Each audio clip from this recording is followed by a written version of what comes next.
in my opinion, one of the most exciting features to come to HTML in a long time is web fonts.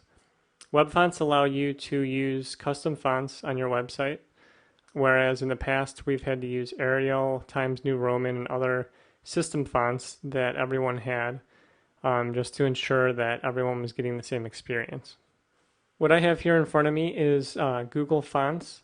Google Fonts allows you to use any of their free custom fonts here, and you can pull these into your web page and use them in your CSS at no charge. It's a really nice service and has a lot of nice features. So what we could do is just pick one of these randomly. Let's pick this one. And we'll go for the quick use. So we're going to click this button here. Another nice feature here is that they tell you what the page load time is going to be. Some fonts can slow down your web page, and it looks like this one is pretty small. So we'll come down and we'll copy this little snippet to our website. And as you can see, it's just a CSS link. So we'll come over to our HTML and we'll paste that in our head. I'm going to put it before our other style sheets so that we can reference the font within our custom style sheets. And then to use this, we're going to have to come back to Google Fonts and see how they want us to use this in our CSS.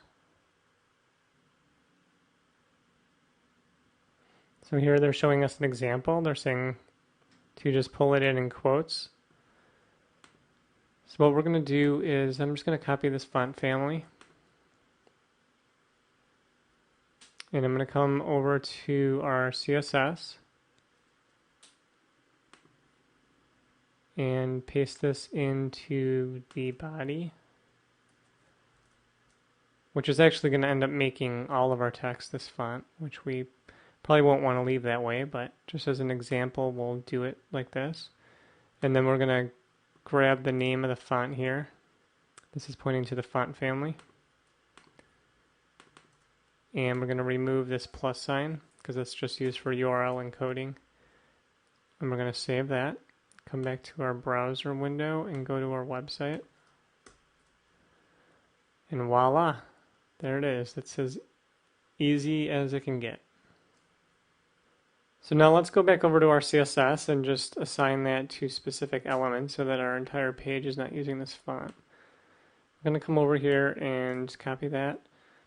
And then we're going to use a new selector that we haven't used, which is selecting multiple elements and applying a style to them.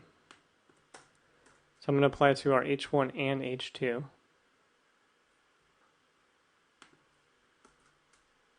And as you can see, it's only affecting the H1 and H2 now. And these are defaulting to Arial.